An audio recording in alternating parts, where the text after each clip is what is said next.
Good morning! Sa video ito po ipapakita ko sa inyo yung nadaanan ko from Hong Kong International Airport going po sa Causeway Base area po ako. Doon ako tutuloy. Bale, ito yung sinasakyan ko, MTR to, kumbaga train sa atin sa Pinas.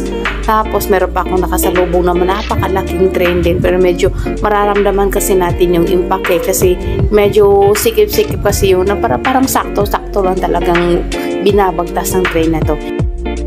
Way back dun sa view, eto to yung napagdaanan ko na as in super duper na amaze ako kasi subway to ha, hindi to sa parang nasit sa laga na nasa lupa, nasa ilalim talaga tong ano. Na-amaze lang ako sa ganitong klaseng structures.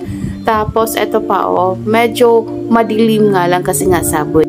Medyo may kahabaan din ang subway na to ha, yung binabagtas ko sa way na to. Anyway, salamat sa panonood!